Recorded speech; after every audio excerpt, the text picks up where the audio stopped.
Inferno is the second battleground in the best of three between Mouz and Preasy. If you missed Ancient, it was a 13-2 decimation where Mouz absolutely steamrolled them. Will they bounce back, Vince, or is it going to be a flattening all over again? We'll find out as we kick this one off on a pistol.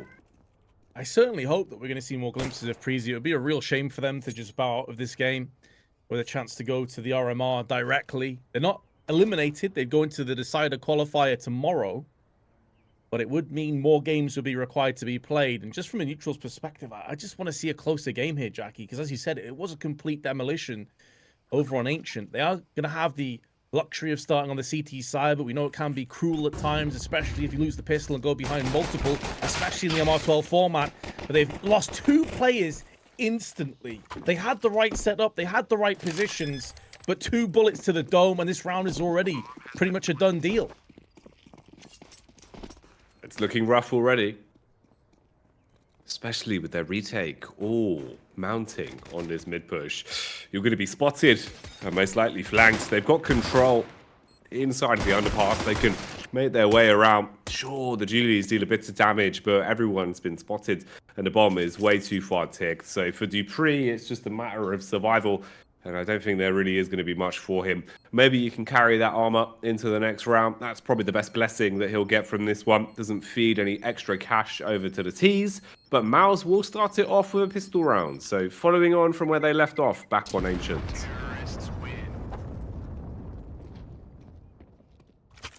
Yeah, keeping this as difficult, as uncomfortable as possible. Starting to get on a little bit for some of these players as well into the night. So I'd like to get this finished as fast as possible, I'm sure.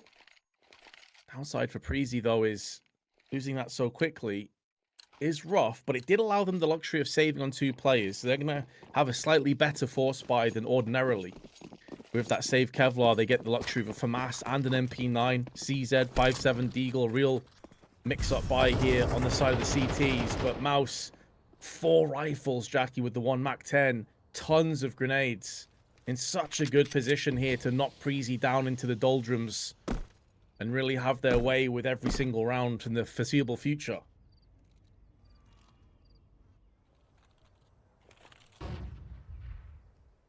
It's a bit of a default on this one as well. Just set up, see if there's going to be any kind of push from the CTs. You know it will be a low buy or at most an eco from them. So you try and play the anti-eco against them. They clear out top banana with a nice set of utility and an easy trade onto the first man. So Roy is gone. Shui only takes about 40 damage for his troubles. And the pressure is being applied towards banana. You have utility for a full site take if they want to commit to it. They will throw over the smokes and sell the idea that it's a play towards B. A little bit worried about the flank on the back, and this is where Zershan comes in. The lurker waiting around towards middle in the cubby, finds refresh and takes him down. Now the bomb could actually backtrack all the way towards A if they want to. They throw the utility into B and make it look like it's the full commit though. Bomb will scarp up, that'll go round towards middle. Luckily they take down Altex and they can now move in for the full bomb plant. dupreeh's fighting tooth and nail to stay alive in CT spawn, but it won't work. Mouz take 2, and that's a flawless round as well, playing it really nicely on that one. Yeah, about as clean as you could really ask for, and that for me is a little bit of a warning sign again, maybe a little bit of concern creeping on Preasy. It wasn't a full investment themselves, has to be mentioned. They only had 2 primary weapons, and obviously they're going to be saving into this one to get a solid buy into the next, and that's really where we're going to see them tested. The issue, though, is that we're not seeing explosive headshots. We're not seeing confident movement from Preasy, similar to what we witnessed on Ancient when they just got completely barraged and dismantled. That, for me, is a little bit worrying. That grenade is money, not so much exertions, though. Just banks off the wall, but that first one did so much damage between 2 players. TMB now drops exceptionally low. It is an eco, expecting Mouz to have a pretty comfortable, clean road in. But can Preasy at least muster up a kill or 2 and build that confidence? This certainly isn't going to be around to give much confidence for them.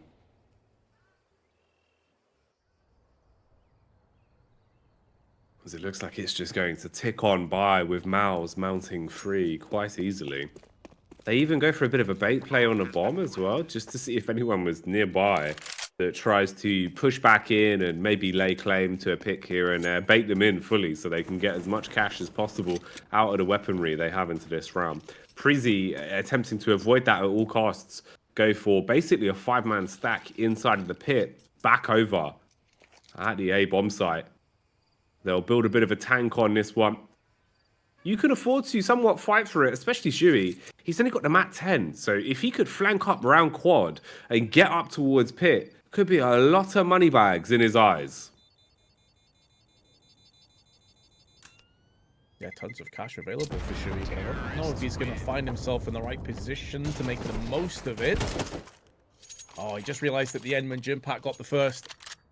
Not a bad outcome, though, for Preasy, and now the buy will come in. Jacky, I really hope that we see a bit of success from Preasy here, because starting off the half, getting barraged 4-0 again, confidence will be completely out the sails. They'll be struggling. Refreshes yet to get off the mark, yet to do a single point of damage, and he was one of the heavy players over on Ancient doing work. So hopefully, from Preasy's perspective, we're going to see something from them now. There you go. Okay, that's a start, Vince. They put the right foot forward. Roy gets the intro and opens it up with the initial duel, being able to take down Brolem. Ooh. The cat's knocked something off the shelf in disgust. But it's all good. Everything's fine. 4 versus 5. Minute and 20 seconds on the clock. Deep Molotov goes in, burning a lot of HP off Torji. The delayed smoke in CS2 makes it far harder to quickly respond in those sort of situations. So we couldn't quite extinguish it to get out in time without taking a lot of damage. Leaved him halfway cooked with 50 HP remaining. They know where he could be. They spam the cubby, and Roy doubles up. So 2 picks. One of the largest openers we've seen for Preasy at the minute on their CT side. You can back off. This is a great way to control Banana. Now you've got those opening frags. Play it slow. Play with the smokes and waste time. Because that one smoke will burn 20 seconds off the clock. They're only going to have about 25 seconds left once it's gone. Yeah, that is true. Time is going to be becoming an issue. They do have 3 smokes, but no flashes. No mollies either. Throwing in a smoke early, try and draw out a bit more utility. All it's doing, though, is making Dupree feel more adamant that he's in the correct position. Second smoke now onto Coffins. TMB with the USP out, needs to fall back, and he only has 2 bullets in that A1S. Hence him using the sidearm instead, so he's effectively half a player at this point. And Mouz will brute force their way into the post plant. There's an incendiary, a flash, and a HE. But again, with TMB being down into just his sidearm, this puts them in a really strange position right now for this retake.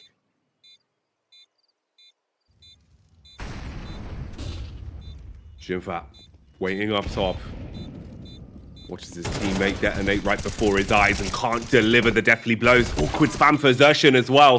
Tries to backpedal into dark and lay down enough damage to stop them having time for the defuse. But it won't work this time. Finally, our calls have been answered for a round to go the way of Preasy.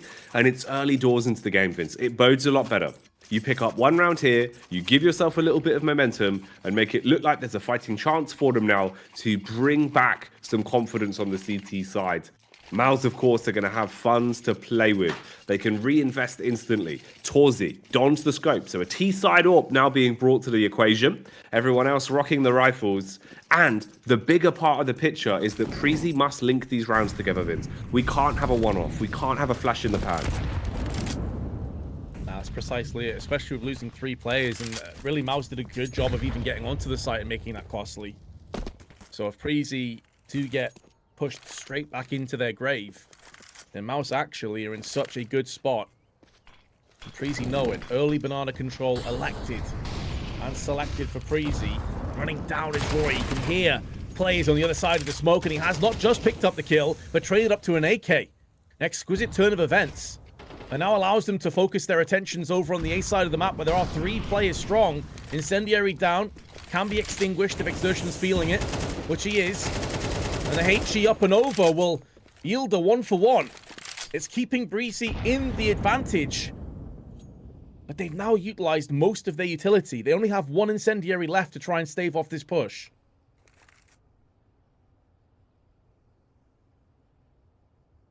When do they opt to pull the pin? And can Roy even get into a position to make that Molotov worth its weight in gold? As right now, he waits up towards top banana. The rest of the team encroaching in towards the A site. Altex waiting in the back of the pit, has backup from Refresh as well. Ooh, Zertian on a knife's edge. He turns at just the wrong time, potentially giving them an opportunity. They strike from both angles. Bullets going either way. A freeze as we have to wait for the result on this one. Have they been able to take control of the site? It's a big question. It was looking good on entry, but where's it gone from here? I'm in the same position as well, mate. Watching on, I mean, from the positions of Mouz, you'd think they probably get sideswiped by Refresh. At least the bomb spills down. I'd say the odds are very much in favor of Preasy to take this round from this position. But yeah, I have absolutely no idea what's going to happen. Yeah, I can only imagine this is a Mouz round. But it looks like we've lost. It looks like we've lost Bastion the Observer. It seems like he's gone down. A bit of an issue there with the playcast side of things for CSTV. So we'll get Bastion sorted out. We'll get him alive again, and then hopefully carry on with this one. Yeah, I checked the scoreboard, Jacky. They did indeed win it. So Preasy picked up the second round as we expected. There was no post plant either, so the money hasn't ticked over too nicely. I can see that Mouz have gone back for another buy. It includes a Deagle on Torji and 4 assault rifles on the rest of the squad. And no early picks either, Jacky. So it seems that Preasy, we were hoping they wouldn't get completely barreled over and it would at least be somewhat competitive. They're doing just that. They're holding their own. They're forcing Mouz to sweat this one out a little bit. And the money situation for Mouz is pretty trash. If they lose this round, it's going to be an even 3-3 and probably a broken Mouz. It seems that way. I've just pulled up the scoreboard on my side to have a look at things. Okay, all right. At least we're getting a bit more of a game out of this then, because it did seem worrying initially with how things were being played out and how that first map went, man. It really did seem like the confidence for Preasy just wasn't there. So I'm glad they're being able to flex the muscles a little bit. Helps, of course, if we are seeing these plays towards Bananas where Roy's able to fight for some control. A weak Banana where no one's being able to play aggressively is really worrying. It is really worrying. So the fact that we at least see a bit more momentum, them setting the pace of the game a bit, I think that bodes well. You really have to play with confidence on your CT side and CS2. Seems like we're getting things sorted out on Bastion's side. He's having some issues. Steam's causing him some drama. So once that's fixed, we'll rejoin the action. We're just waiting for that to go down. At the minute, though, it seems like Broland's just fallen. So Mouz losing an opening pick there, from what I can see. And a second gym pack just went down as well. Yeah, just as you mentioned, the second's fallen. Oh, third. So a really good hold, it would appear. In fact, I think the only player left is Torji. He's got 2 kills and then he's been shut down. So 3 players have survived for Preasy. Money is starting to build up nicely in a few players as well alongside that. It would mean that Mouz, they didn't get a bomb plant, to be clear. So they're not going to have that money tick forward. Everyone's around $2,500 to $3,500. So you're expecting a half buy at best. And yeah, 3-3 the score. So Preasy showing us that Inferno is a map they are comfortable on. We talked about the stats before, Jacky, and said, look, it's not complete curtains if this map goes completely away from them. Inferno is not a complete, dumpster fire. They're actually good on this map. They actually have a higher win percent on Inferno than they do Ancient. And maybe starting to show us why. Some of those big players starting to step up. Refresh has now got 3 kills after starting 0-3. TMB and Altex have also bagged a couple of kills for themselves. So I think we're live again and ready to get back underway. Okay, problems resolved. Back into the game. We'll see how this one's going to go then. 3-3 are the scores on the doors following what we had there. So all up to date, all up to speed as we get back into the groove of it. Just Eagles basically to play with for Mouz. No real firepower supporting this. The Glock on Torji. Everyone else with Deagles, someone P250 there down towards the bottom for Broland. You do have a smoke on Exertion. And they'll be taking their time with this one. Preasy kicked off the round as well with the first kill. Exertion the player to fall. Broland is low with that P250.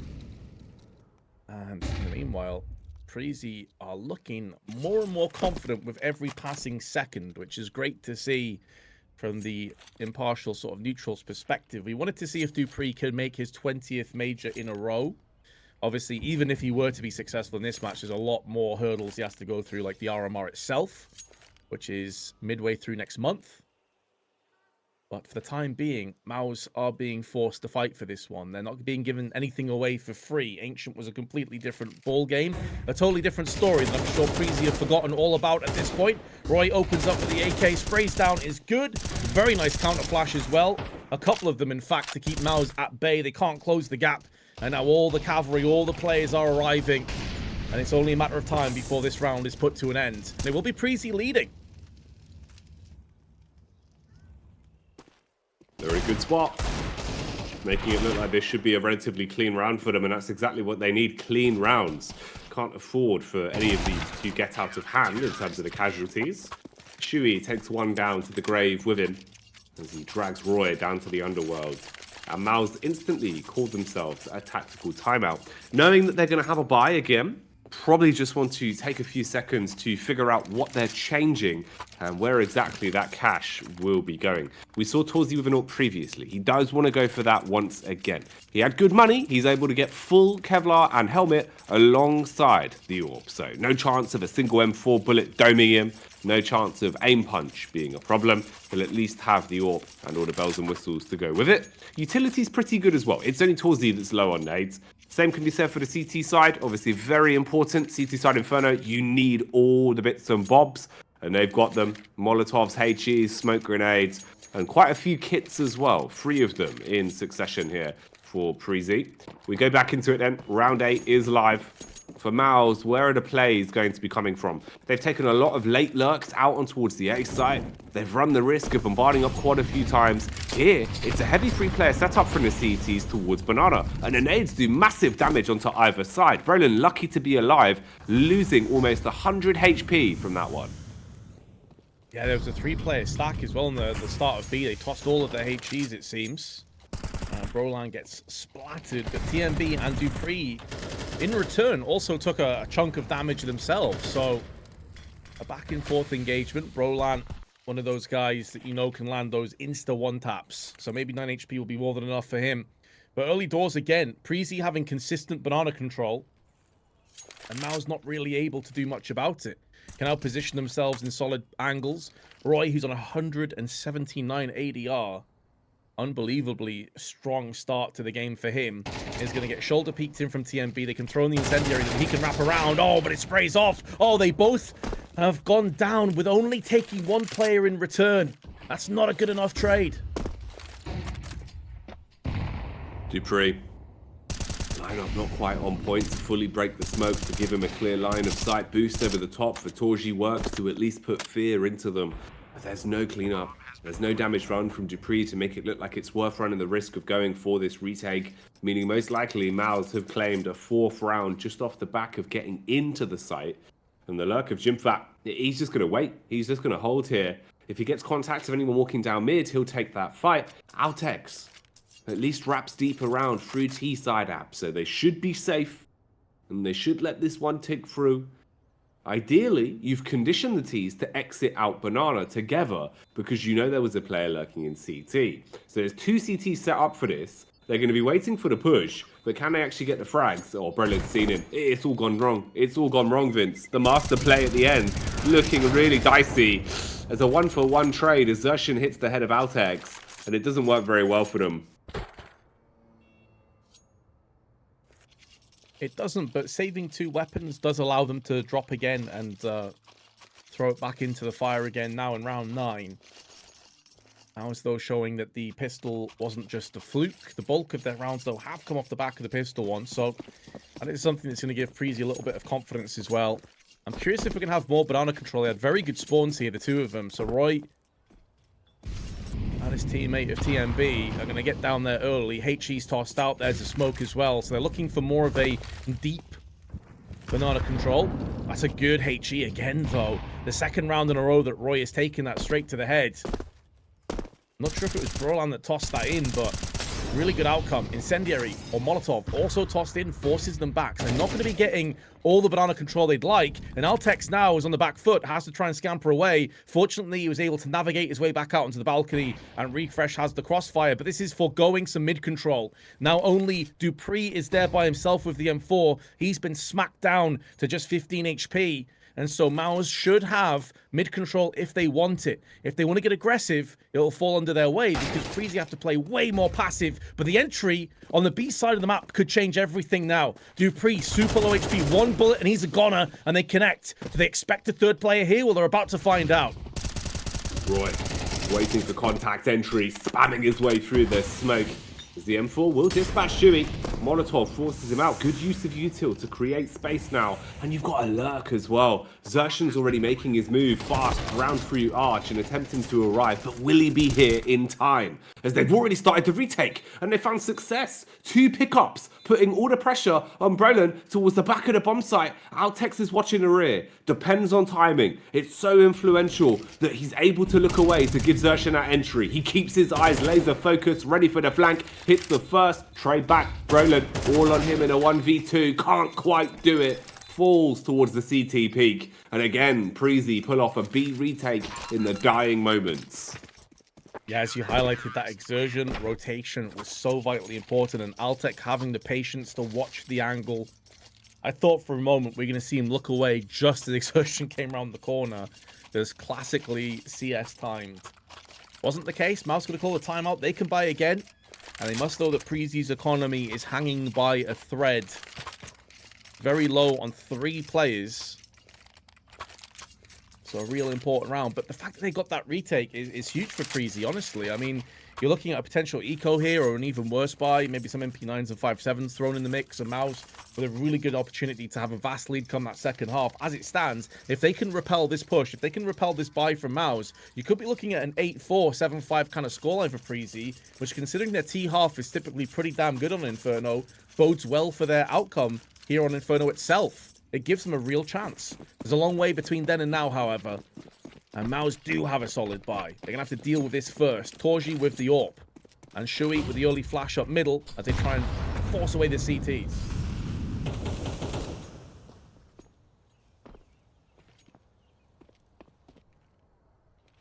Take a bit of map control. Set Xertion up inside of apps.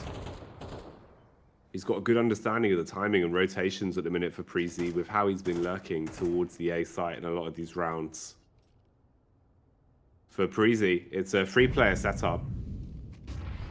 Refresh on a bomb site, backed up by the bodyguards of Dupree and Altex on either side.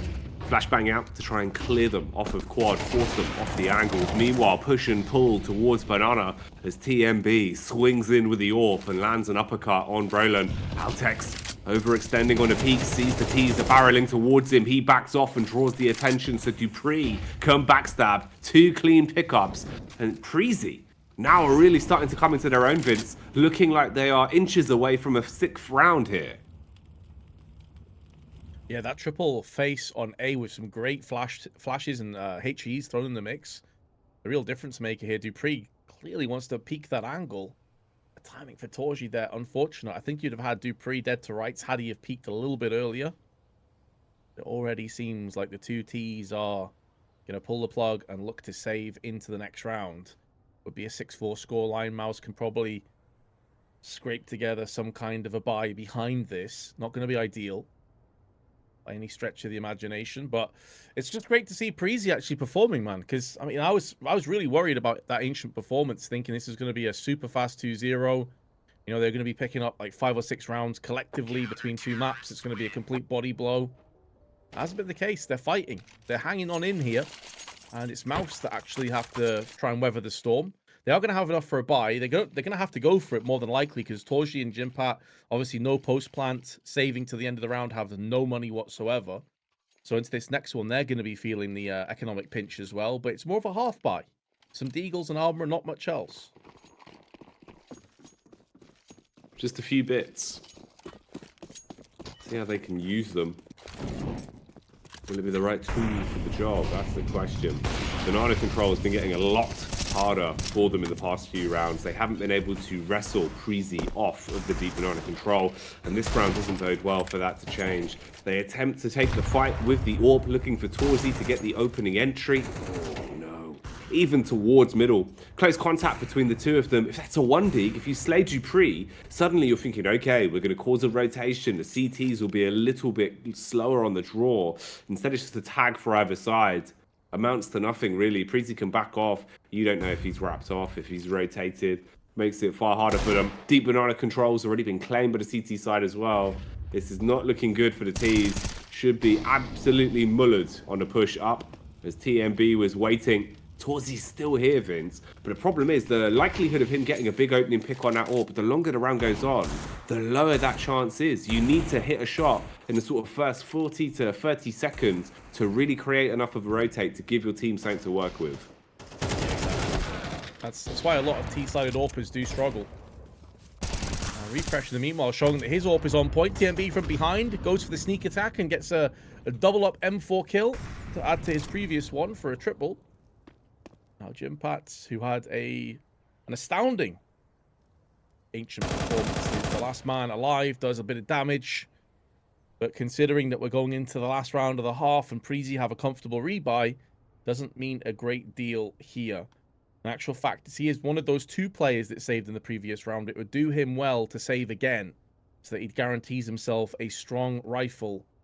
But if Dupree gets him after time, Jimpat would have next to nothing to play with. But he's elected to go on the bottom side rather than the top, which means that Jimpat will live to fight the next day. And in doing so, a solid purchase coming up. But when you consider that out of the 4 rounds that Mouz have picked up, only one of them has been a rifle round past the pistol, and the subsequent 2. That paints a pretty bleak picture for this T-half for Mouz. Yeah, it does make it look a little bit scary. And the thing is, CS2, T-side Inferno, actually kind of feels like more where you can set the pace of the game. It's not as clean cut to just be a CT-sided map anymore. Clean cut from Refresh, though, as he severs the head onto Zersham. Nice nade. They know there's another player here. They heard the audio cue. They bombard their way down. It's a difference of confidence, Vince, in just the body language and the way they're playing it. So much more aggressive here on the CT side for Preasy. This is what it looks like when a team's believing in themselves again. Yeah, which is great to see, man, because I feel like so many players and so many teams after that first map performance would have just let it get into their head, and they wouldn't have been playing even remotely like themselves. But that's, I suppose, where the 2 veterans of Dupree and Roy in particular, being on your team just to kind of like chill everything out. You know, Dupree's a guy that you look up to if you're a player that's just an outstanding, you know, incredible career up until this stage. He's been in a team that had its own sort of era. He's won multiple majors. He's been up there as one of the best players in some of those tournaments with MVPs and everything else. These are the moments where players like him, you look up to and think, right, cool, listen, we've got this beast on our team. Yeah, we got wrecked, but it doesn't really matter. We got 2 more chances. So yeah, you just see the confident difference build up. I will say, though, the CT side playing statically and playing off protocols and smokes early on, quite a different kettle of fish to being on the aggressive side for Preasy, where they really did struggle on Ancient. So, although Mouz are down, they're certainly not out just yet.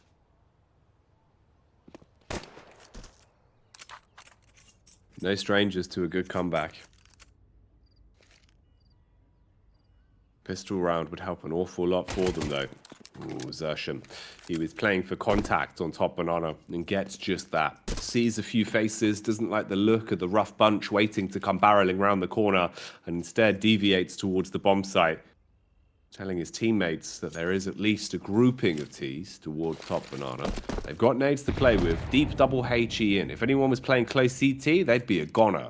Luckily, for the CT side, they're set up 2 players towards back site and 1 deep in CT spawn. That's Dewey. He's got a nade of his own and a flashbang to slow down this potential push. Looks like he has the HE in his hand, ready for the contact. He can either break the smoke or hope to deal damage onto the players running in. Meanwhile, Jimfat heads 1. That's the lurker of Altex. Here's the bombardment on the bomb site, though, Vince, as they are barreling in, and Brolin tries to slow them down. Only good for a single pickup. It's a really solid pick in mid-air. He's given his team a chance in this 2-on-3 retake to get some success, and Shui will oblige. neutralizing Dupree, and then Roy. The post plant did come in from Preasy, so they'll have choices and opportunities to go for Galils and Mac-10s and some AKs into that next round. But it does mean that Mouz will have a chance to build up their own economy and build themselves back into this. That shot from Brolan in mid-air from the second oranges was pretty sick. Couldn't quite transition into the second, but that kill actually meant a lot for Mouz. So well played, Brolan, even though I think it was a triple kill for Exertion, if I'm not mistaken, in that round himself.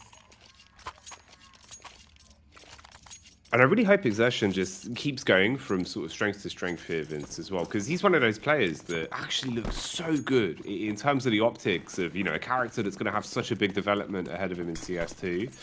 I'd love to see a lot on the line from Exertion. He's the kind of player that can win you a series like this. Okay, here he is, back to basics at Banana then. Nice nade thrown out. No audio cue, no contact on the first, but the follow-up from Brolin certainly gives them the info they're looking for. And it's a little bit awkward as well. TMB goes in for the opening pick, but he's so fragmented from the rest of the team that they're able to just clap back. They're just battling for control of Banana now, Vince. And that flash that Brolan tossed in there was perfection. It hit 3 players, completely wrecked them, couldn't see a thing and couldn't punish the positions that had been found out. Very nicely done, but they do get an entry over on quad. And now Preasy are going to be building off that. So effectively, this will be a 2-on-3 if they pull the trigger quick. Even though Altex and Dupree are both very low and they only have 1 smoke between the 2 of them, this stack on quad may go unchecked. It could be a spray down, and to make matters that little bit worse, because they've tossed the smoke down, it's allowing Brolan to come back in. So now it's a 3v3 on this side of the map, but they have got the first entry. This is where Jimpat needs to get some success, needs to have impact, drops down, the 2 of them keep themselves alive, even though some damage has been inflicted with 35 seconds. That grenade's going to do so much damage, and Dupree tanks it for his teammate. They get down Mr. President moment, but unfortunately, Mouz will be leading this one as well. 8-6 the score.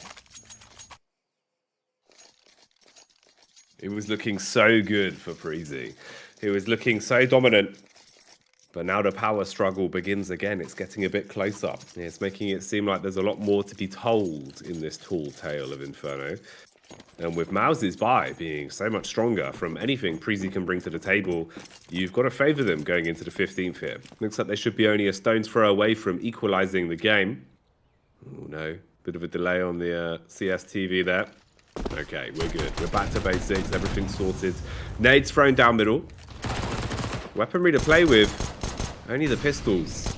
Ooh, they've already been flanked as well. Stewie's just straight down in the rear, nipping at their toes, Vince, as he gets the backstab off through Banana. That's actually not the worst death to take as well, because it was only the MP9, so he goes 1 for 1 with it, gets the info. It's not the best weapon to pick up on a T side, but it is firepower if they want to try and recover it.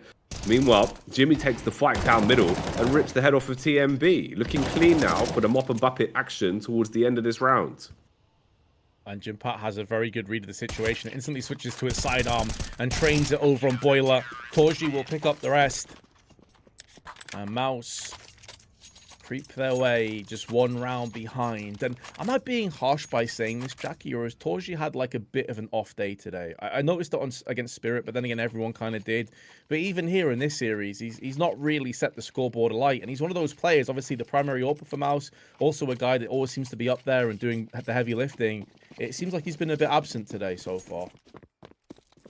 Yeah, definitely room where there could have been some more stock from him. There was a couple of awkward rounds, obviously, back on the first series that we saw from Mouz as well, where it felt like maybe he got in his own head a little bit. So you don't know if maybe there's a bit of paranoia there where he's kind of second-guessing some of the plays.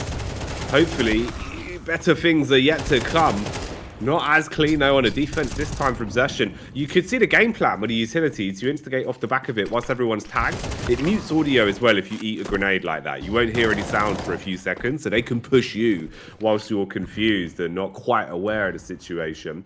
Instead, there's an awkward trade game played. We fall into a 3v3. Altex, with a map control that he's taken around towards brackets, calls for the rotate. Tells them bail out on B, let's go for the A play. But the CTs are right there with you. They've read this like a book. You're going to have 2 players flanking round either through library or arch. If they go for a full wrap onto B, they could be like ships in the night, but they stick to the game plan. They go for an A-site hit, and it relies quite heavily on Jimfat. Wait, They've second-guessed it, Vince. They do want to go towards the B-bomb site. They find contact on the first as Roy rips the head off. 40 seconds left on the clock. What do? They're debating this one. They want to go back towards A. They have the time to do so. A Jimpat is perched up. He's had a very good series. A play you probably don't want to run into. They may need that insta headshot. In comes Jimpat. There's one. And a second as well. He's putting them all down where they stand. I don't know if he clutches it. No, it seems he died. And the post plant's going to come in. And for Altec, as he's able to back away from the site itself, he does have the HP advantage. He's going to have the positional advantage too. Momentarily, he has been spotted. They've both seen each other. Comes down to that raw aim at this point.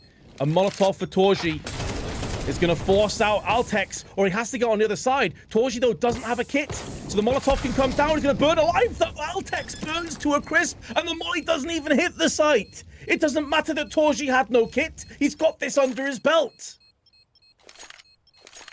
The all-or-nothing play. He put all of his stock, everything he invested into that round, relied on a Molotov burning the bomb site. Instead, it doesn't matter. Misses its target. Hell, looked like even there would have been a bit of time left to play with as well by the time it had faded. And Mouz being able to grab that one, equalizing the score, 8 apiece. This is terrifying stuff now. That's going to come back and sting. It's going to rub salt in the wounds. But for Preasy, you've at least got firepower. Have to keep it clean though. Needs to be better. They had a great CT side, but since they've been plopped over onto their T half, they just haven't been able to have that same killer instinct into a lot of these rounds. It was a close one, but it's a clutch that's going to come back to haunt them. Dupree eating damage as well, as that nade will absolutely batter him towards top banana. 50 HP knocked off almost. Utilities there for the CT side as well, Vince. They've got smokes. They can waste time on this one. This is precisely what's happening so far, but Preasy picking up the pace. Smoke now tossed down again. Stalling and stagnating this push. They're going to look to try and boost over and see if maybe anyone peeks out from the entry point of the site. Maybe someone's around sandbags. That also hasn't been covered just yet. Flash is good. Brolan's follow-up damage is there. Exertion of Brolan and this dynamic duo on this B-hold, man. Like, their utility, their timing could not be sweeter. Another smoke. This has to be so frustrating if you're Preasy. Like, you desperately want to get in the action, but you're just constantly being forced and pushed away.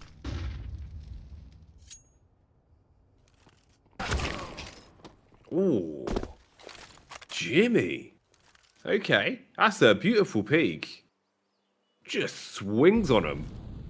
And absolutely obliterates the player towards balcony. Whittling down the numbers of Preasy. Smoke goes up onto CT. Late bloom on that. 18 seconds left. They've got to scope out this site. They've got to realize where the CTs are playing. The response from Roy is brilliant, but are they ready for Xertion? He's inside of the smoke, Vince. 9 seconds on the clock. If he finds the bomb planter, the round will go down with it. Dives through, trying to strafe through the air and strike. But it's too little too late. He's fallen. All on the retake, 3v2.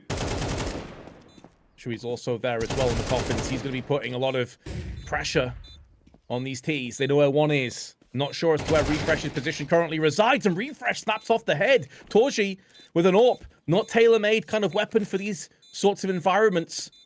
Is he really going to have to save this? He will. It looked like Mouz had this so convincingly and comfortably.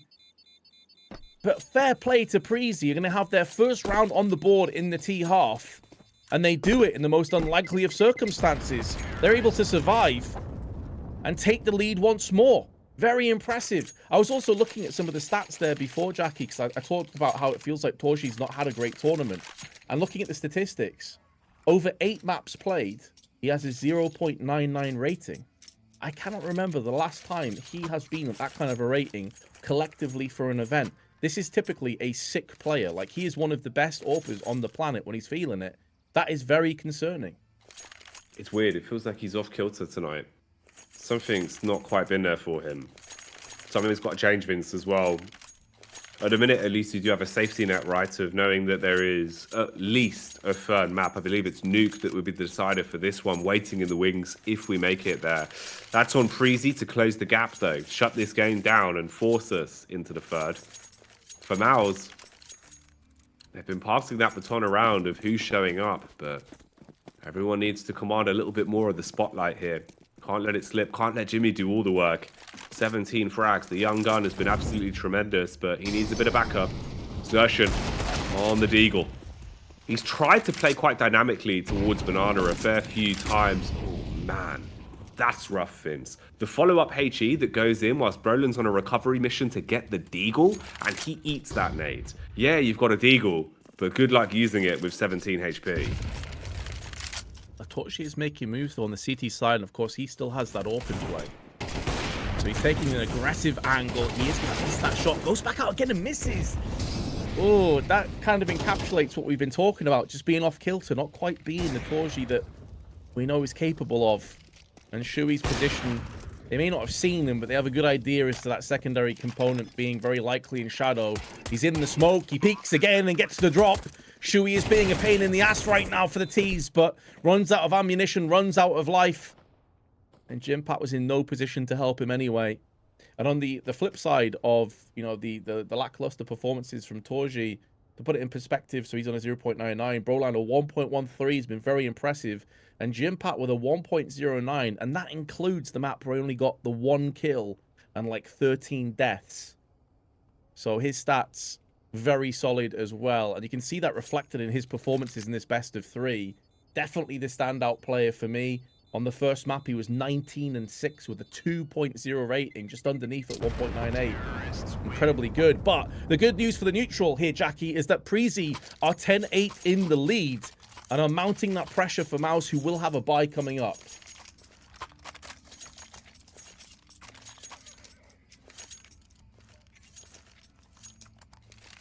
Wild how much of a difference some of these rounds would have been as well if there was a few corrections, a few tighter shots being pulled out. Torzi does have a chance to redeem himself instantly into the 19th though, because there's money to work with. He gets the big green gun back in his hands again. Can he find a place to excel on this one though? Find an opportunity to peek and strike first. There is a counter AWP in play for Refresh. He's got that on the T side. The tree is burning. He had no info on that one, it seems. Felt like his audio went out the window, Vince. Just sat in the flames. He was in a Swedish sauna, and he did not pay the price of entry. Goes down, leaving out the rest of Preasy to try and dry on this one. 4 versus 5, minute and 13 on the clock. So a lot of time. But how do they react? They try and take arch control, and they have at least got round on the cubby. Roy's been looking pretty good as well. He's been hitting some big shots into this game. 17 frags right now, Vince. He would have to be the difference maker and get an opening here. If you can find a pick up on Shui, they can bleed into the bomb site. That's exactly what's happened, but it's Torji that's gone down. Shui now from the back is going to pounce in, putting more pressure on Jimpat. They line up for him. He nearly gets 2, and landing a dink on Altex and a bit of damage through 2 of them onto Refresh. HE tossed in. It's going to be a little bit too far to the left-hand side, peeking from Refresh, and he'll punish, buying up enough time for his teammate to get the bomb planted. And the smoke in the eyes of Brolan as he slowly pushes through and gets the rewards. Now, Refreshers fell back into a position they may not anticipate for the first shot. With every passing second, they can close the gap, close the noose, but Refresh takes both! Insta headshot with the AWP, trades to the sidearm, and buries Brolan. And in the process, maybe buries Mouse on Inferno. Making them dig their own grave at this point. Mouz really have nothing to work with now. Economy is absolutely shattered. Dreams of them 2-0ing the series probably going that way as well. As you said, it looks like Inferno's finished. That would mean Nuke would be our decider for this one. Preasy just need 2 rounds to turn that into a reality. And with no utility, Mouz are bone dry. They can't defend with nades. They can't lower the HP of Preasy without fighting fire with the pistols. So it's all down to if they hit their shots. Mid-peak goes the way of Altex. Shui dry faces into him, and it is a free frag. No room for trade. They're trying to peek, but they're giving him 1v1s, Vince. It's the worst case scenario. If they keep peeking him like this, it's going to get out of hand. At least Torzi replies. 5-7 strikes. Brolan, oh, he's playing hide and seek, but he's been detected. Yeah, I do like the position when you're playing alone because you anticipate mollies are going to be landing all over the place. and flashes on top of it. Unfortunately for Mouz, even though they did get some success early on in the round, they're going to have to just hold fire and pick up that AK and try and save it. So it means that Preasy going to have 4 map points of their own. I believe the third map was Nuke. So that'll be coming up if they are successful in any of those 4 endeavors. But what a turnaround from Preasy. Very impressive stuff from these guys. Looked dead and gone after that first map. Felt like they were just going to get blown away so comfortably. And yet here they stand on the precipice of taking us to a third. Dupree leads the charge. Refresh just absolutely destroys Jimpad. He's been very quick with the AWP. I'm impressed with his AWPing so far. And even though a couple players do line up, the Deagle's not able to punish either of them. But it does allow Torji the safety of saving that AK bare minimum. Makes it a bit easier. Gives you a little bit more money to play with. Of course, money isn't really the biggest part of the puzzle, though. At the minute, it's winning rounds flawlessly. They need 4 on the spin to take this to overtime. That's the only way they can win this game now. And for Torzi, he has that AK-47. Will it be the difference maker? Give him a rifle. Let him play a little bit more mobile. Not as paranoid about making a risk with the AWP or throwing the round away with it. We get back into things then. Round 21 goes live. Minute and 40 seconds on the clock. Exchange of grenades towards top banana. And it's all gone a bit off kilter for Mouz. Some of their nades bounce back, not working perfectly. They're eating chip damage from the HEs as well. And they've given so much map control up. I mean, TMB is right here towards the broken wall. Zershan looks for a reply, spamming in. Feels a bit overzealous as well. 35 HP, Vince. If they replied, seeing the traces through the smoke, he would have been a dead man. Yeah, he would. It feels like they're just throwing the kitchen sink into this round and hoping for the best. They've been comprehensively outplayed in most of these previous 5 or 6 rounds. The Preasy were on the brink of bowing out of this one. They found a second win and they've made the most of it. The timing there of the smoke wasn't quite on point. Even trade back and forth. But considering there's just 2 flashes left on Mouz, probably favors Preasy. They have tons of surplus grenades, mollies, smokes, everything they could want, and a bit of time to play with. It might be a case of TMB trying to bait this out and try and draw away rotations while the bulk of the T's push on middle. I'm curious if he's going to try and wrap around the back or try and show his hand first. But they've cleared arches, they've cleared quad, and now throwing in the flashes. Seems like TMB is there to try and deal with the rotational elements. But Preasy decide they're going around the world. They're going to be pushing into the B site from Speedway, and Roy gets the better of Brolan. 10 seconds to play with, little room for error, and they still haven't dealt with exertion. He doesn't have to kill everybody. He just has to deny the bomb plant at this point. He gets 1 and a second as well, and although he may go down, he's given a golden opportunity for Jimpat and Shui to get this one done. They're not going to pass though. Altec says no, pushes them away with his AK, and now Jimpat gets nailed from the AWP, and that's all she wrote for Inferno. Preasy takes